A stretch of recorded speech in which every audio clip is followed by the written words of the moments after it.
Bienvenido al ministerio de ITM, International Training Ministries.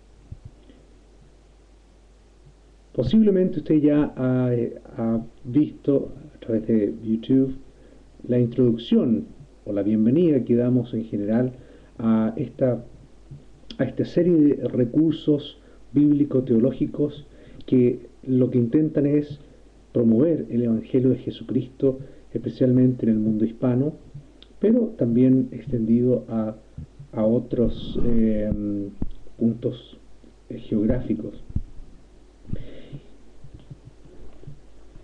Y en esa oportunidad dijimos claramente que nuestro punto de partida era el Evangelio del Señor Jesucristo.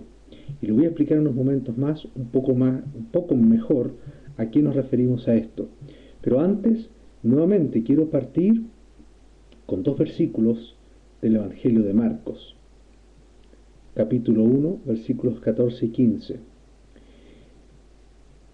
Después que Juan fue encarcelado, Jesús vino a Galilea predicando el Evangelio del reino de Dios, diciendo: el tiempo se ha cumplido y el reino de Dios se ha acercado. Arrepentíos y creed en el Evangelio. El Evangelio es el reino de Dios, es la predicación del reino de Dios.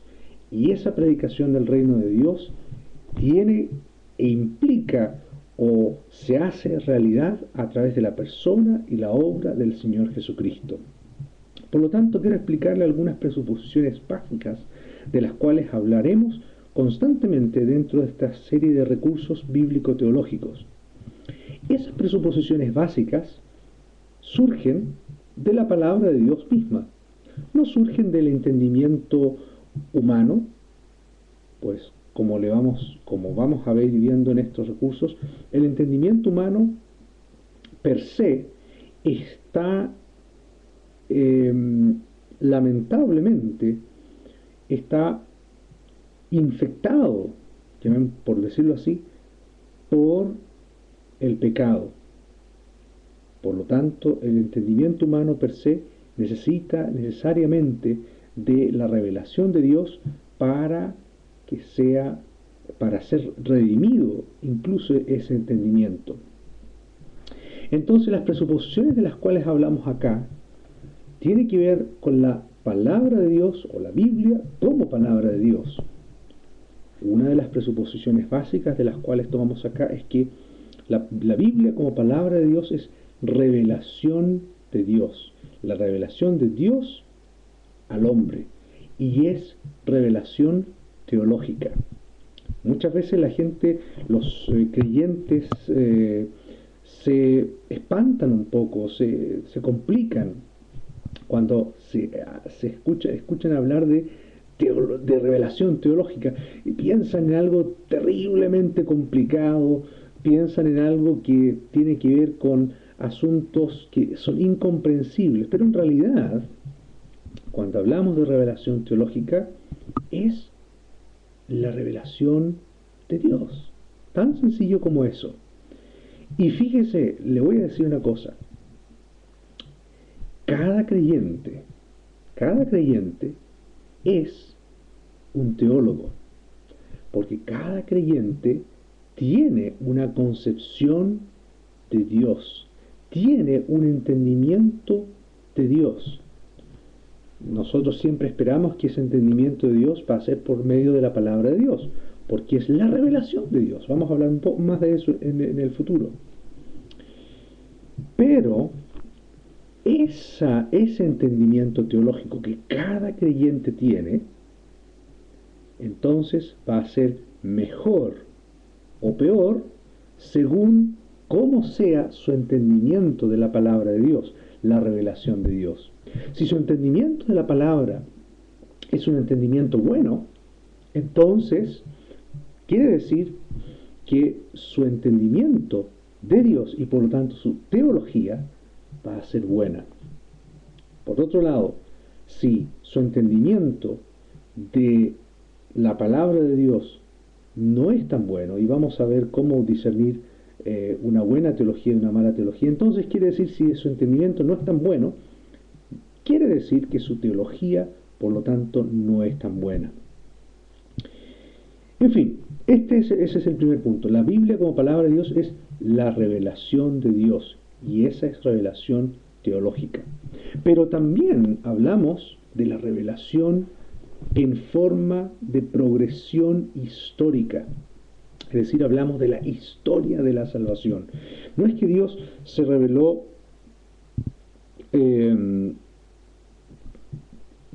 una forma completa desde el comienzo de los tiempos.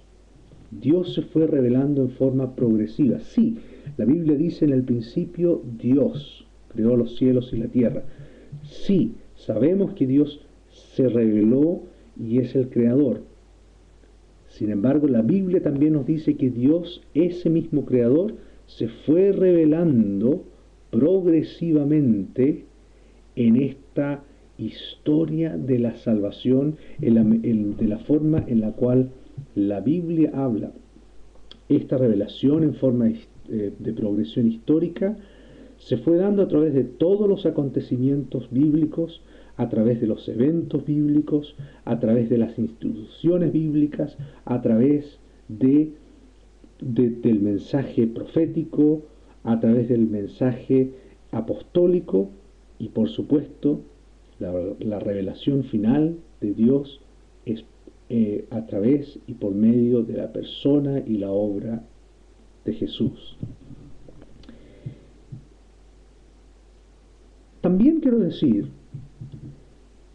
que la Biblia como palabra de Dios la vamos a tomar como un solo libro, y vamos a enfatizar mucho la unidad entre el Antiguo y el Nuevo Testamento. Muchas veces se tiende entre los creyentes a separar. El Antiguo Testamento es para los tiempos antiguos. Hoy estamos en el Nuevo Pacto, y por lo tanto el Antiguo Testamento solo sirve como referencia, solo sirve como historias para la escuela dominical o para, no sé. Pero en realidad lo que vamos a enfatizar acá es que toda la Escritura es revelación de Dios, y toda la Escritura conforma una unidad fundamental que es inseparable. El Antiguo Testamento se debe comprender a la luz del Nuevo Testamento, del Evangelio. Pero para comprender el Evangelio, para comprender el Nuevo Testamento, tenemos que comprender el Antiguo Testamento, pues el Antiguo Testamento es el que pone las bases bíblico-teológicas para comprender todo el resto de la revelación progresiva. Entonces existe esta unidad, y nosotros vamos a hablar de la unidad de la Biblia y lo vamos a tratar como un solo libro. Y por lo tanto, si es un solo libro, también hablaremos de la Escritura como un solo mensaje. Y ese mensaje, claro, nosotros sabemos que en la Biblia, si miramos el Antiguo Testamento, hay literatura de todo tipo, hay una diversidad, hay poesía, hay historia, hay mucho, pero al fin y al cabo, cuando uno mira también el Nuevo Testamento, donde hay los evangelios, después están las cartas apostólicas, hay literatura apocalíptica, etcétera, etcétera. Sin embargo, lo que veremos es que en este libro, viéndolo como una unidad, existe un solo mensaje, y ese es el mensaje de salvación por medio de Jesucristo.